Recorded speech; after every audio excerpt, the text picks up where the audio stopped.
noches.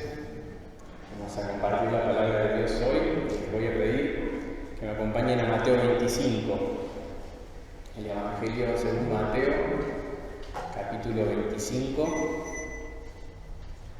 Vamos a compartir una parábola que está desde el versículo 14.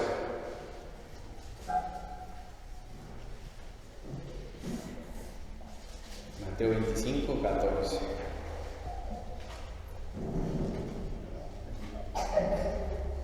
El 1 de febrero del 2021, el diario Infobae publicó una nota con este título.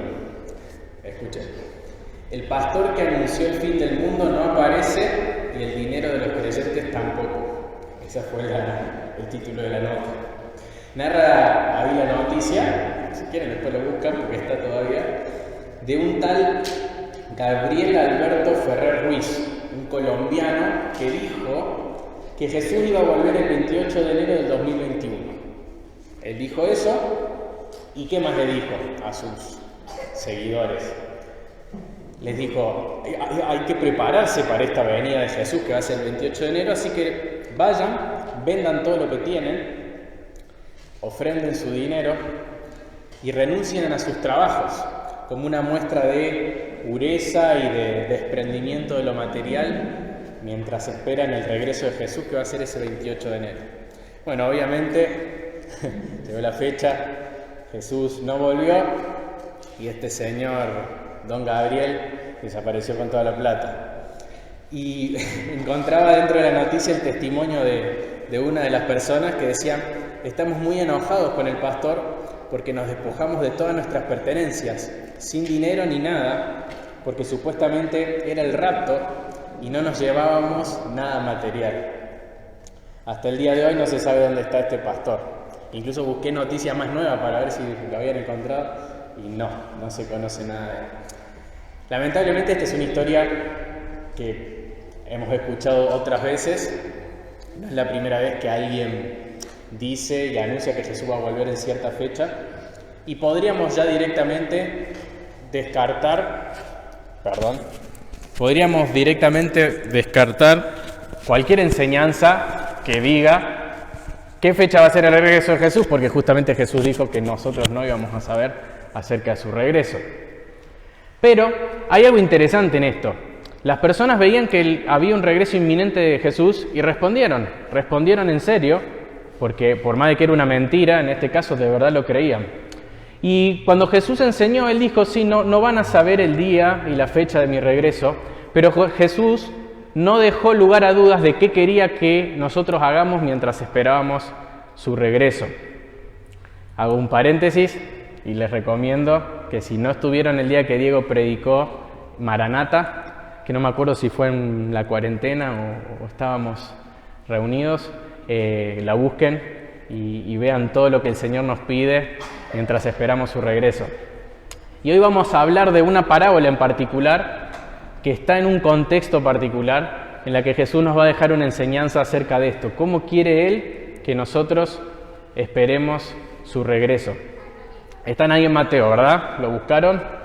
Si ustedes van a Mateo 24, el capítulo anterior, solo para que entremos un poco en contexto, el versículo 3, Mateo 24:3 dice: estando Jesús sentado en el monte de los olivos, se acercaron a él los discípulos en privado y le preguntaron, ¿cuándo sucederá esto? ¿Y cuál será la señal de tu venida y de la consumación de este siglo? Y Jesús respondió. ¿Bien? Bueno, ese es el contexto de lo que vamos a ver. Si ustedes llegan a tener, por ejemplo, una Biblia que tiene marcadas en rojo la palabra de Jesús, hasta el 26:1 lo único que van a tener es rojo, porque de ahí en adelante Jesús va a hacer un discurso. Se dice que esta es la respuesta más larga a una pregunta que se registra en los evangelios, muy larga. Y Jesús va a responder en serio esta pregunta, ¿sí? No va a cambiar de tema ni va a decir otra cosa, nada más que lo va a hacer en orden inverso.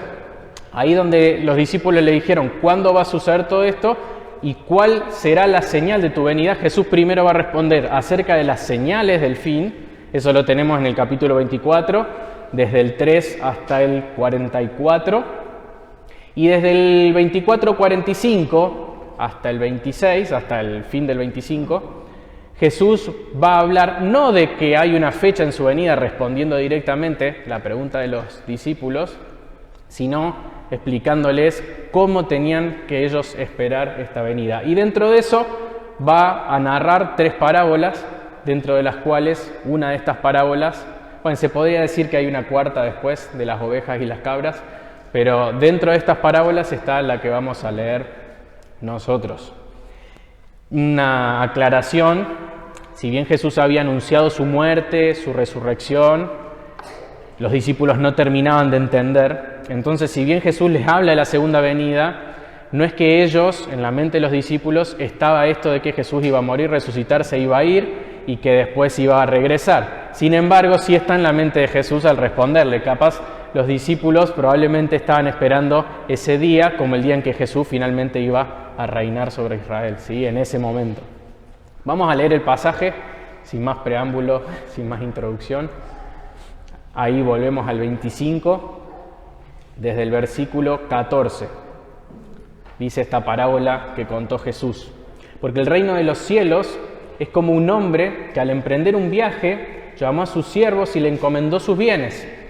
Y a uno le dio 5 talentos, a otro 2 y a otro 1, a cada uno conforme a su capacidad, y se fue de viaje. El que había recibido los 5 talentos enseguida fue y negoció con ellos y ganó otros 5 talentos. Asimismo, el que había recibido los 2 talentos ganó otros 2. Pero el que había recibido 1 fue y cavó en la tierra y escondió el dinero de su señor. Después de mucho tiempo vino el señor de aquellos siervos y arregló cuenta con ellos, y llegando el que había recibido los 5 talentos trajo otros 5 talentos, diciendo: Señor, usted me encargó 5 talentos, mire, he ganado otros 5 talentos. Versículo 21, su señor le dijo: bien, siervo bueno y fiel, en lo poco fuiste fiel, sobre mucho te pondré, entra en el gozo de tu señor. Llegando también el de los 2 talentos, dijo: Señor, usted me entregó 2 talentos, mire, he ganado otros 2 talentos. Su señor le dijo: bien, siervo bueno y fiel, en lo poco fuiste fiel, sobre mucho te pondré, entra en el gozo de tu señor. Pero, llegando también el que había recibido 1 talento, dijo: Señor, yo sabía que usted es un hombre duro, que ciega donde no sembró y recoge donde no ha esparcido. Y tuve miedo, y fui y escondí su talento en la tierra.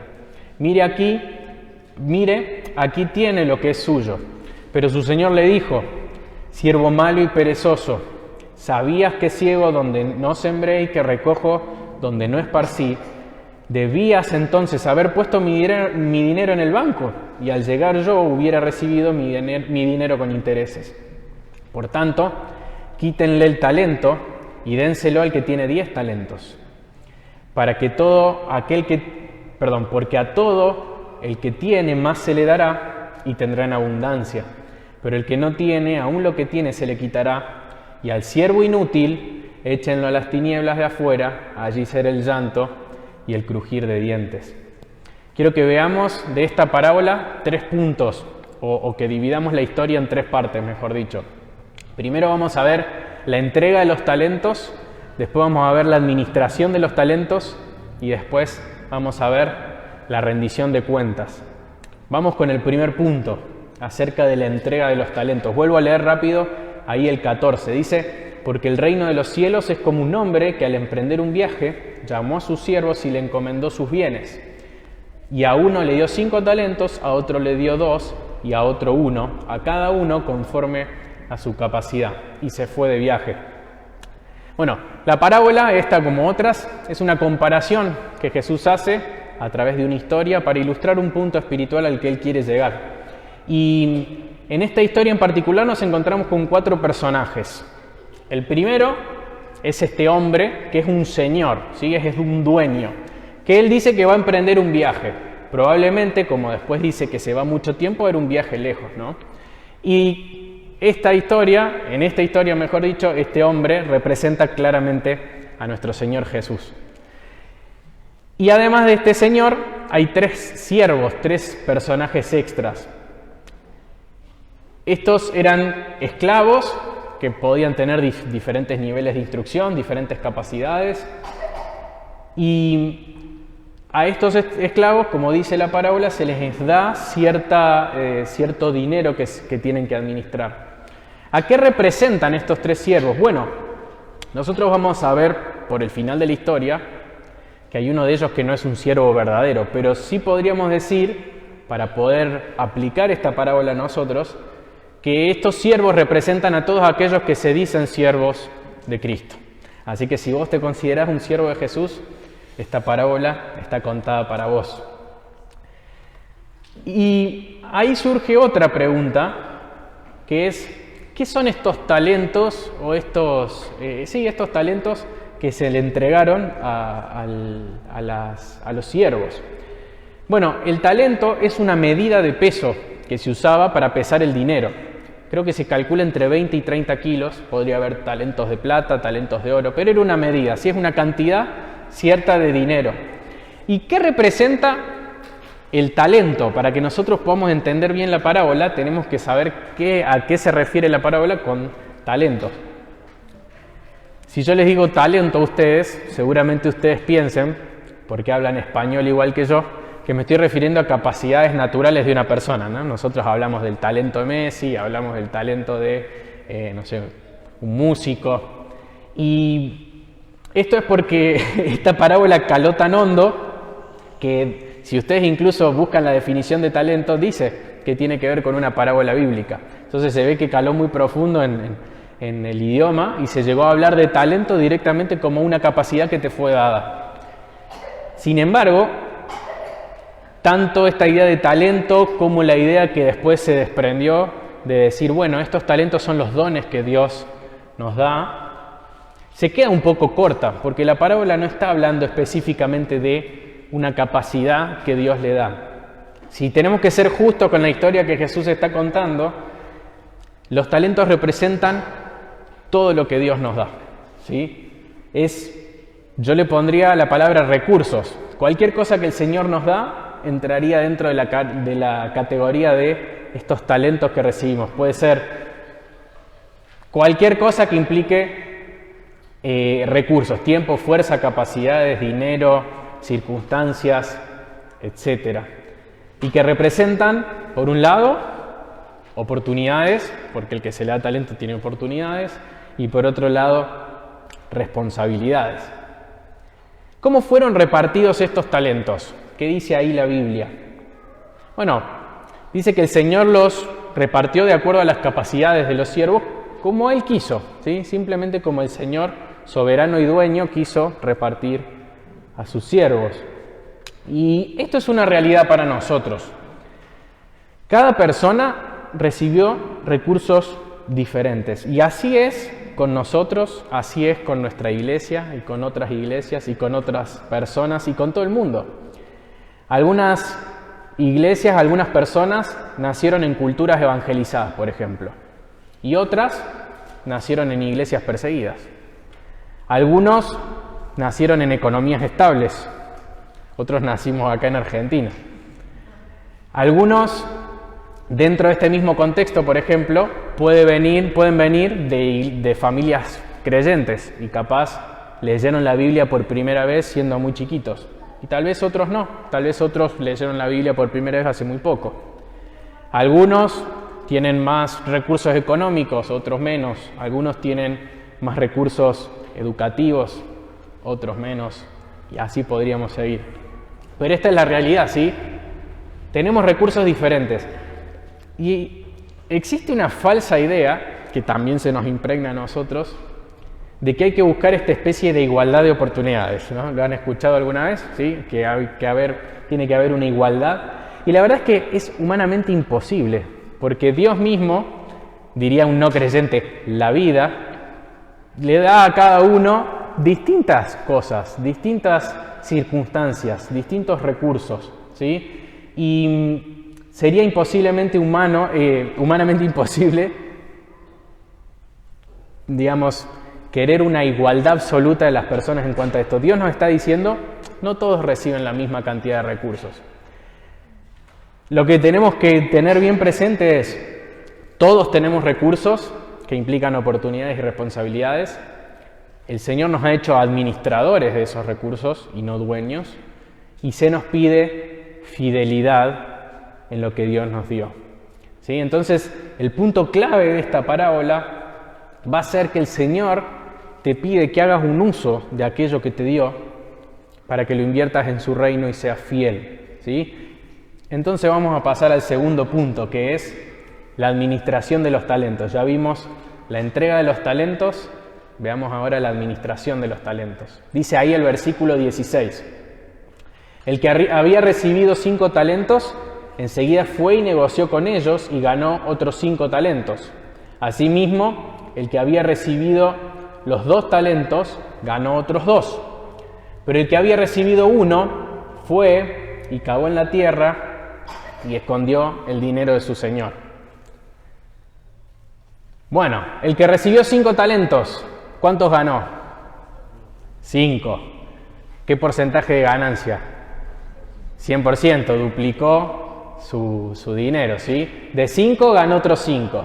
El que recibió 2, ¿cuánto ganó? 2. También, ganancia del 100%, duplicó su dinero. Y el que recibió 1, lo enterró y no ganó absolutamente nada, ganancia del 0%. Bueno, ¿en qué se diferencian estos 3 siervos? Lo primero que nos va a surgir, y vamos a decir, en el resultado, porque obtuvieron distintos resultados. Sí, es verdad, pero no es lo más importante, porque fíjense que cuando el Señor vuelve, y ya lo vamos a ver en el punto que sigue, no es donde el Señor puso su mirada. Él no puso su mirada en la cantidad, sino en la fidelidad de cada uno de ellos. Entonces, la diferencia más importante en cuanto a la administración de los recursos no está en el resultado que se obtiene, sino en la fidelidad que se traduce en esfuerzo por la buena administración. Lo digo de nuevo, la fidelidad que se traduce en esfuerzo por una buena administración. Jesús espera de aquellas personas a las que les da sus recursos una fidelidad que se traduzca en un esfuerzo para administrar correctamente aquello que Él nos dio. Y ese es el contraste entre, por un lado, el siervo, vamos a poner número, el siervo 1 y el siervo 2, y por otro lado, el tercer siervo. ¿Y qué vemos en los primeros 2? En aquellos que sabemos que tienen final feliz en la historia. Bueno, por un lado, vemos una urgencia, una verdadera urgencia, y vayamos pensando cómo esto tiene aplicaciones a nuestra vida.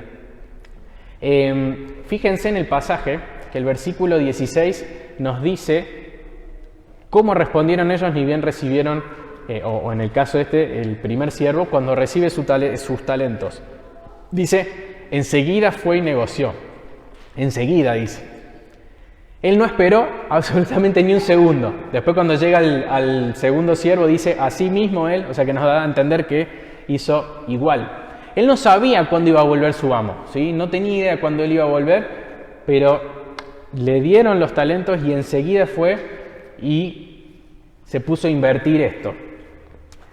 Y por otro lado lo que vemos es un esfuerzo, ¿sí? Ambos tuvieron resultados diferentes en cuanto a cantidad, pero sí un esfuerzo similar y un resultado, podríamos decir, igual en cuanto a su porcentaje de ganancias. Y esto, a la hora de pensar en aquello que el Señor nos da, en esos recursos que el Señor nos da, nos deja una enseñanza importante.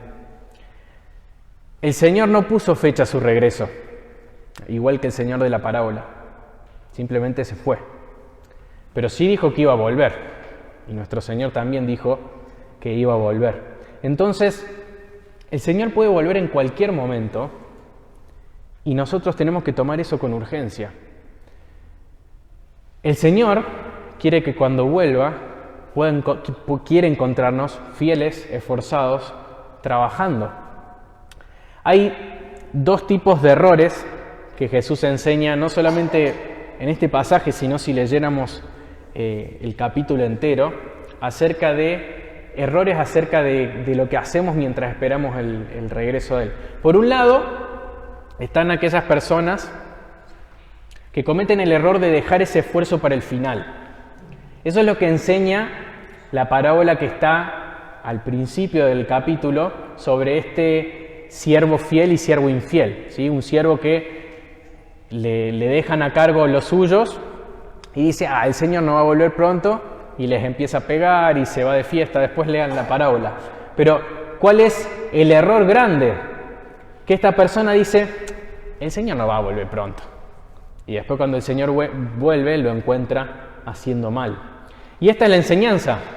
Dios puede volver antes de lo que esperas. Y te tiene que encontrar siendo fiel con lo que Él te dio. Y el otro error está en la otra parábola, en la parábola de las vírgenes. También. En este caso el error es al revés, ¿sí? ¿Se acuerdan esa parábola donde tiene que venir el novio y las vírgenes los tienen que salir a esperar y se quedan sin aceite? Lo que ilustra esta parábola son aquellas personas que se entusiasman con esto de que viene, como esas vírgenes que por la tradición tenían que ir a esperar al novio, entonces están entusiasmadas esperando al novio, pero se les acaba el aceite, se les acaba la nafta. Y eso ilustra a aquellas personas que están comprometidas y quieren ser fieles con este Jesús que regresa, pero no regresa cuando ellas esperan. Y el Señor se tarda más de lo que esperan y no tenían lo necesario y se quedan sin nada. Y esas personas, en el caso de las vírgenes, quedan afuera de la fiesta, y eso ilustra muy bien a aquellas personas que no entran en el reino cuando Jesús vuelve. En este caso, Dios puede también tardarse más de lo que vos esperás, pero Él te tiene que encontrar fiel. Entonces el Señor quiere que seamos fieles y que nos encontremos trabajando y siendo fieles cuando Él vuelva, ¿sí? No existe en el cristianismo la idea de jubilarnos del servicio, ¿sí? Somos siervos a los que se nos ha dado recursos para que seamos fieles a nuestro Señor. No importa, puede volver antes de lo que esperamos, puede volver después de lo que esperamos, pero el Señor nos tiene que encontrar fieles. Si siguiéramos ahí más adelante en la parábola, ya va a venir el tiempo de que entremos en el gozo de nuestro Señor. El Señor ahora te está pidiendo fidelidad con lo que puso en tus manos. El Señor quiere eso, que seas fiel. Y el Señor, al igual que el Señor de la parábola, nuestro Señor Jesús, nos pide fidelidad y no resultados, ¿sí? Y eso es importante. Fíjense lo que decíamos al principio. No le fue a pedir el resultado a cada uno y a medir en cantidad lo que habían ganado. Y el Señor pide y te pide a vos que con aquellas cosas que Él puso en tus manos, vos seas fiel. Él te pide, por ejemplo, que vos prediques el Evangelio. No te pide que vos conviertas a las personas. Él te pide que vos discipules, pero no te pide una iglesia repleta de discípulos. Él te pide que uses tu tiempo para servir y para amar a los otros, pero no te pide que vos hagas que esas personas respondan bien a ese servicio y a ese amor. Entonces, es cierto que nuestra fidelidad muchas veces puede traer resultados, y gloria a Dios, y es de mucho ánimo cuando el Señor hace que nuestra fidelidad tenga resultados y frutos visibles, porque eso muchas veces nos anima. Pero aún así, cuando hay resultados, recordemos que no son proporcionales a la fidelidad. ¿Se entiende la diferencia? Uno puede ser tremendamente fiel y no ver resultados, y Jesús eso no lo va a recriminar, porque el Señor va a mirar la fidelidad y no el resultado. Como Pablo, que dijo que Él sembró, que Apolos regó, pero es el Señor el que da el crecimiento. Él tenía muy en claro cuál era su parte y cuál era la de Dios. Entonces vimos la entrega de los talentos, vimos la administración, y vayamos ahora a lo que es el desenlace de la historia y de alguna manera el punto más importante, que es la rendición de cuentas. Vamos ahí al versículo 19. Dice: después de mucho tiempo vino el Señor de aquellos siervos y arregló cuentas con ellos. ¿Cuánto tiempo pasó? ¿Qué dice ahí el 19? Mucho tiempo. Esto representa el regreso de Jesús. Y recordemos, Jesús no se demora, como algunos dicen, sino que Él está siendo paciente, esperando el arrepentimiento, ¿sí? ¿Cómo volvió? Dice que les envió una carta diciéndoles, estoy volviendo, fíjense que yo les había dado unos talentos, traten de administrarlo. No, simplemente volvió. Entonces volvió inesperadamente, como Jesús enseña en otros pasajes, que no vamos a saber, no vamos a poder saber cuándo va a volver y que tenemos que estar preparados porque es inesperado. ¿Y qué hace cuando Él regresa? Bueno, Él les pide cuentas. Y esto es el punto de la parábola, recordemos. ¿Por qué es importante saber que Jesús vuelve? Recuerden lo que los discípulos le habían preguntado a Jesús que desemboca en todas estas enseñanzas. Señor, ¿cuándo vas a volver? Y Jesús le dice, sean fieles. No saben cuándo, sean fieles. Entonces, ¿por qué tenemos que ser fieles? Es la pregunta. ¿O por qué tenemos que responder con fidelidad al no saber cuándo es el regreso de Jesús? Porque el Señor nos va a pedir cuentas. Recién veíamos, les decía que el Señor pidió fidelidad antes que resultados. ¿Cómo sabemos eso? Porque es lo que Él les reconoce cuando vuelve, ¿sí? Y vamos a ver dos respuestas a estos tres siervos. A los primeros dos los aprueba por su fidelidad, sin mencionar necesariamente los resultados, y al tercer siervo lo desaprueba por su pereza. Entonces vamos a ver un contraste a partir de acá. Por un lado, fidelidad, que se tradujo en esfuerzo. Por otro lado, maldad, que se tradujo en pereza. Vamos a ver por un lado un siervo verdadero, que representa a un cristiano verdadero. Vamos a ver por otro lado a un siervo falso, que representa al cristiano falso. Vamos a ver por un lado un buen resultado, entra al gozo de tu Señor, el cielo, y vamos a ver por otro lado un resultado horrible que representa el infierno, ¿sí? Así que vamos a ver rápido el primer caso, el de los primeros dos siervos. Seguimos leyendo. Dice, y llegando el que había recibido los 5 talentos, trajo otros 5 talentos, estoy en el 20, diciendo, Señor, usted me entregó 5 talentos, mire, he ganado otros 5 talentos. Su Señor le dijo, bien, siervo bueno y fiel, en lo poco fuiste fiel, sobre mucho te pondré, entra en el gozo de tu Señor. Llegando también el de los 2 talentos, dijo, Señor, usted me entregó 2 talentos, mire, he ganado otros 2 talentos. Su Señor le dijo, la misma respuesta, bien, siervo bueno y fiel, en lo poco fuiste fiel, en lo mucho te pondré, entra en el gozo de tu Señor. Es exactamente la misma respuesta para los 2 siervos. Bien, siervo bueno y fiel, en lo poco fuiste fiel, sobre lo mucho te pondré, entra en el gozo de tu Señor. Puede ser que se nos pase por alto algo, porque también no estamos en el contexto de siervos y amos, pero al reconocer la fidelidad, lo que el Señor está haciendo es reconocer el deber cumplido. Jesús en Lucas 17:10 le dice a los discípulos, así también ustedes, cuando hayan hecho todo lo que se les ha ordenado, digan, siervos inútiles somos, hemos hecho solo lo que debíamos haber hecho. Esa es la mentalidad de siervo. Nosotros, de la misma forma, le debemos la fidelidad a nuestro Dios con lo que Él nos ha dado, con estos talentos, solo porque Él es nuestro Señor. Nada más y nada menos porque Él es digno. Él nos compró. Ese es el Evangelio. Él es dueño de todo porque es nuestro Creador y Él nos compró. Y el Evangelio nos recuerda que no somos nuestros propios amos, ¿sí? Tenemos un dueño al cual servimos. Entonces, entendiendo esto, la respuesta del Señor es completamente desproporcional. Porque si leemos esto rápido no nos damos cuenta. Pero fíjense cuál es la respuesta. La respuesta es completamente desproporcional. No es un, bueno, hiciste lo que te pedí porque sos mi siervo, sino que es mucho más grande, mucho más grande. La bondad del Señor en respuesta a estos siervos es mucho más de lo que ellos merecen. Y Él los bendice puramente por gracia. Les da regalos que no tenían por qué darle. Todo esto es una ilustración del cielo.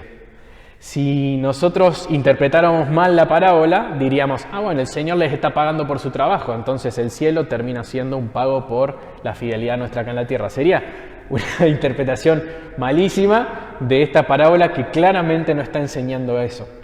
Entonces, el Señor les da mucho más. Fíjense que les dice, en lo mucho te pondré.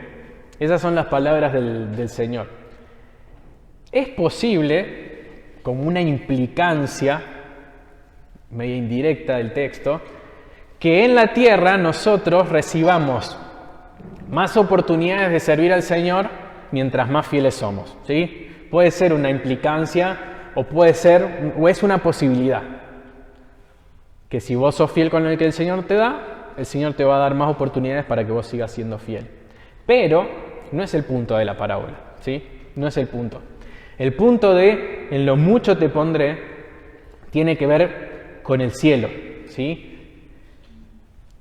Lo sabemos también por el contraste de lo que va a pasar con el otro siervo.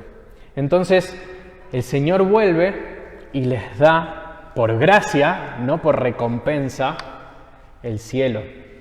Y el cielo, si tomamos en cuenta esta parábola, implica un lugar de servicio. ¿Habían pensado eso alguna vez? Para mí fue bastante nuevo.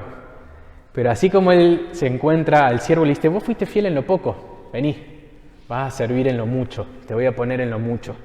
El cielo implica un lugar donde hay muchas cosas que no sabemos del cielo, pero sabemos que vamos a seguir sirviendo y adorando a Dios. Esto hace que haya una continuidad entre el cielo, entre la tierra y el cielo. El que sirve en lo poco va a servir en lo mucho. Porque uno tendría que pensar que una persona que no sirvió en lo poco, o sea, que no respondió a Dios sirviendo en la tierra, va a servir en el cielo. Pregunta. Y al mismo tiempo, no va a ser un lugar de servicio a mala gana o con dificultad, sino que es un lugar de completa alegría. Fíjense que el Señor le dice, vení a compartir mi gozo, entra en el gozo de tu Señor. ¡Qué hermoso! Es hermoso. Y esta recompensa o esta respuesta alienta a las buenas obras. De alguna manera que no lo entendemos, también la Biblia nos habla de recompensas celestiales por cosas que nosotros hacemos acá. No porque nos ganemos el cielo, pero esto es una realidad que también a veces se nos olvida. Es completamente bíblico hacer cosas en la tierra para tener cosas en el cielo. Y no lo digo yo, lo dice Jesús. Jesús dijo, hagan tesoros en los cielos. En Mateo 6, hagan tesoros en el cielo. Fíjense, acompáñenme a 2 Corintios 5. Ya volvemos de nuevo a Mateo, pero acompáñenme a 2 Corintios 5, porque hay un pasaje que lo ilustra muy bien. 2 Corintios 5, 9.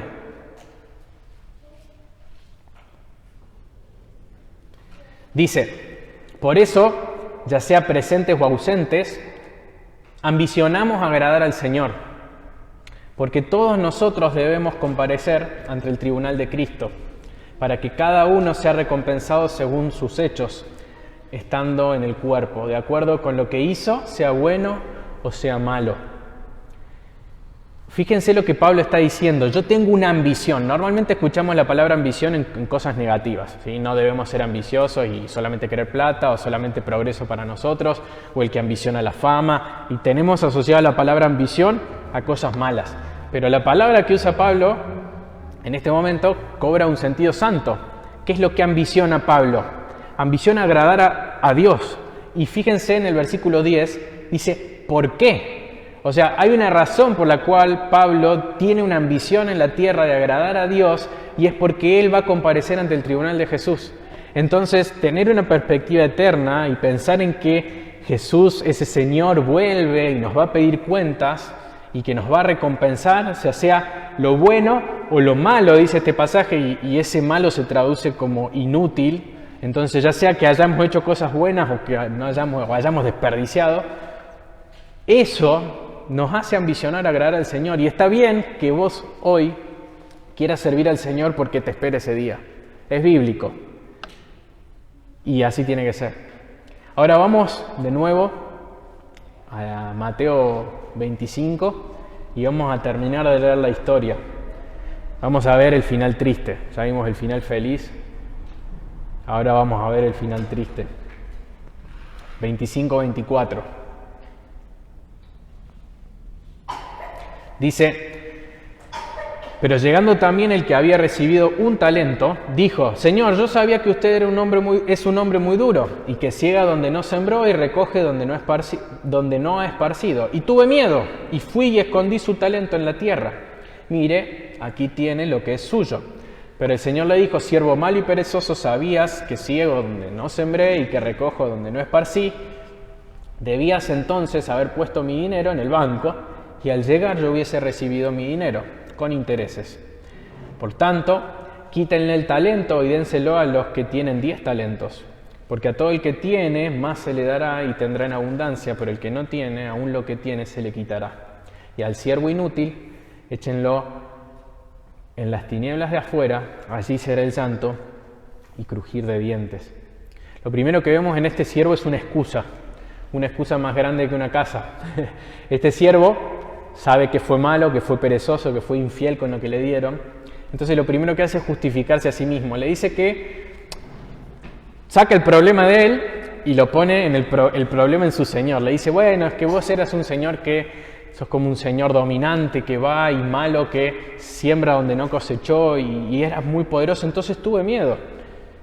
Y la respuesta del Señor en la parábola es muy buena, porque Él le dice: tu problema no es que tuviste miedo, mentiroso. Tu problema es que sos un vago.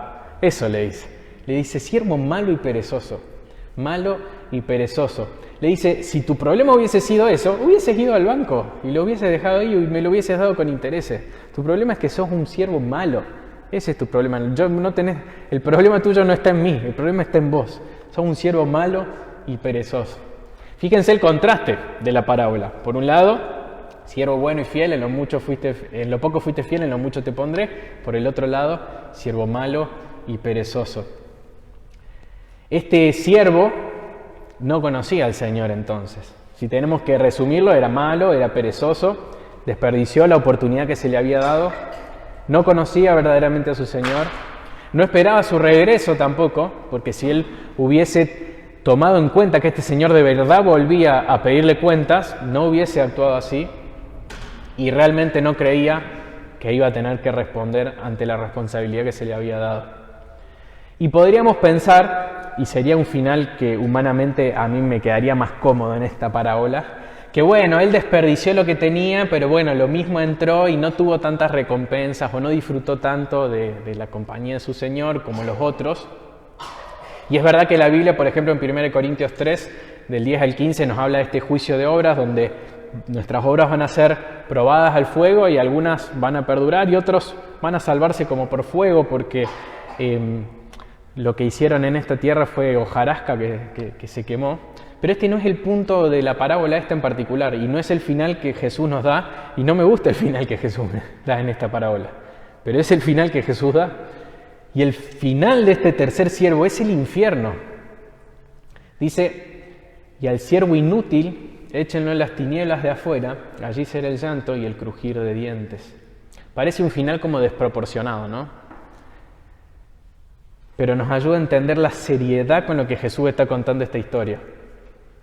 El punto es que hay personas que se creen siervos y en verdad no lo son. Hay personas que se creen cristianas porque él se creía siervo y termina fuera, termina en el infierno. Jesús en el pasaje que sigue al que estamos leyendo va a hablar de cómo él va a separar las ovejas de las cabras. Y Jesús mismo en Mateo 7 dijo que no todo el que le dice Señor, Señor va a entrar en el reino de los cielos. Entonces, ¿a qué nos lleva a pensar esto? Es que la verdad no importa si vos te crees siervo de Jesús, no importa si venís a la iglesia, no importa si siempre te identificaste a vos mismo como siervo, porque eso no determina si vos sos un siervo verdadero. Lo que determina si sos un siervo verdadero y cuál es tu desenlace en esta historia es qué estás haciendo con lo que Dios te dio. Si estás desperdiciando tu vida usándola para algo más que no sea para Jesús, es una mala señal que te indica que estás en un camino equivocado. Y lo que les decía antes, que te hace pensar que una persona que en esta vida no está sirviendo a Dios va a vivir una vida con Dios para la eternidad. Y te lo hago diferente. Si vos en esta vida no querés a Dios, no querés tener una relación con Dios, no te importa Dios, te aviso que el cielo es eso, allá está Dios, Él es el centro de todo. ¿Por qué vas a pensar que el Señor te va a dar del cielo si vos le estás rechazando acá en la tierra? Y eso es lo que está pasando con este siervo. Dios no te pondría en lo mucho si vos no viviste para Él en lo poco, en esta tierra. Y le dice, porque todo el que tiene, más se le dará y tendrá en abundancia, pero el que no tiene, aún lo que tiene se le quitará. Al que tenía, al que fue fiel, se le dio más y más oportunidad de ser fiel. Y al que tuvo poco y respondió con poco y fue malo y perezoso y lo desechó, se quedó sin nada. Y este supuesto cristiano de iglesia, este supuesto siervo, en realidad terminó mal. Iglesia, Dios es el Señor absolutamente de todo. Él es el creador de todo. Eso incluye tu vida, eso incluye mi vida. Y nuestro corazón es rebelde de nacimiento. Jesús, al morir en la cruz, cargó con tu pecado, recibió tu castigo. Y Él compró para allí un pueblo. Compró allí para Él un pueblo, ¿sí? Un pueblo para que viva para Él. Solo hay dos opciones. Los que rechazan este sacrificio van a vivir como ese siervo que vivió su vida para Él, desperdiciada, sin pensar que algún día iba a rendir cuentas. Pero quienes se arrepienten y creen en Él, se reconcilian con Él y Él les regala una vida para obedecerle. Y este Señor vuelve y va a pedir cuentas a todos. Es difícil predicar esto. ¿Escucharon alguna vez hablar de David Brainerd? Yo sé que algunas chicas han leído, no sé si se pronuncia así, Brainerd. Escuchen algo de la vida de esta persona. Y quiero leer esto para terminar. Su padre murió cuando él tenía 9 años y su mamá cuando él tenía 14 años. Esto ya me hace pelota. Él se convirtió cuando tenía 21. ¿Y saben a qué edad murió? A los 29. Un año más de mi edad. Es como si yo muriera el año que viene. 8 años de cristiano. Él se convierte a los 21 y decide prepararse para servir en el ministerio. Inmediatamente. Cuando él comienza a estudiar, se contagia de sarampión y eso lo hace abandonar su primer año de estudio, pero retoma. Luego, por unos problemas en su seminario, entre estudiantes y profesores, termina quedando afuera. Y en ese proceso, en ese tiempo, él contrae tuberculosis. A los 25 años fue comisionado para ser misionero entre los indios americanos. Él vivió, me olvidé de aclarar el contexto, siglo XVIII, Estados Unidos, en América, y él a los 25 años, hacía 4 años se había convertido, a los 25 años fue enviado misionero entre los indios americanos. O sea, 8 años de cristiano, 4 años de preparación, 4 años de servicio entre los indios. Todo eso lo hizo repleto, y hay un diario que él escribe, por lo cual es impresionante su historia y tuvo una repercusión impresionante. Todo eso lo hizo en medio de fiebre, tos con sangre por su tuberculosis, dolores de espalda, dolores de cuerpo, no dormía bien, en una época donde prácticamente no había cura, no había medicamentos, ni siquiera tenía sedantes para su dolor. Tuvo frío, tuvo hambre, pero todo eso, decía él, y después pueden leer su diario o algún pedazo de su diario, decía que todo eso lo ayudaba a ver más a Dios. Incluso es recordado por luchar mucho con la depresión. Pero lo hablaba con Agos porque leía esta historia, decía, qué depresión la de él, porque él es muy recordado por esto. Si ustedes leen, él dice, él confiesa mucho su depresión, pero cuando uno ve todo lo que hizo, realmente fue una depresión en la cual él no dejaba de estar convencido de lo que tenía que hacer, porque si yo escuchara solamente de sus acciones, yo diría, este hombre no era un depresivo. Uno de esos depresivos que que no quiere hacer nada, que se esconde. Él luchó realmente con esa depresión porque siguió adelante por sus convicciones. Y encontré una frase en su diario que les quería compartir. En medio de su dolor por su enfermedad, él tenía que ir a predicar y él oraba a Dios por fuerzas para poder hacerlo en medio de toda esta enfermedad. Y dice esto: Dios, sin embargo, halló a bien oír mis súplicas y me ayudó muchísimo, de tal manera que la paz se apoderó de mi alma y estaba satisfecho. Escuchen, pues aunque ninguno de los indios sacase provecho espiritual de mi predicación, aún así yo sería aceptado por el Señor y sería recompensado como fiel, pues estoy persuadido de que Dios me ha permitido esa fidelidad. Eso dijo él. Hermano, ¿en qué situación te encontrás? ¿Qué te dio el Señor? El Señor nos ha dado un montón de cosas. Tenemos salud, un montón, casa, tenemos abrigo, tenemos comida, tenemos agua potable, tenemos luz eléctrica, tenemos fuerza, tiempo, tenemos plata, tenemos amistades, tenemos iglesia, tenemos familia, algunos estudios, capacidades de todo tipo, trabajo, tienen dones, tengo dones, tenemos líderes, tenemos un pastor, tenemos hermanos en Cristo. A diferencia de otras generaciones, tenemos otros talentos. Tenemos la Biblia en nuestro idioma, tenemos muchísimas traducciones de la Biblia, tenemos un celular, tenemos internet, tenemos acceso a prédicas, comentarios bíblicos, capacitaciones, prédicas como ningún otro cristiano en la historia tuvo. Esa es nuestra realidad hoy, esos son nuestros talentos. ¿Qué vamos a hacer con esos recursos? Son los talentos que Dios nos dio. No los enterremos, ¿sí? No desperdiciemos nuestra vida. Que el Señor nos permita y procuremos y que sea nuestro lema de vida, que cuando Él vuelva diga de nosotros: bien, siervo bueno y fiel, en lo poco fuiste fiel, en lo mucho te pondré. Entra en el gozo de tu Señor. Esperamos ese día y revisamos nuestra vida a la luz de esto para saber si estamos siendo fieles. Oramos.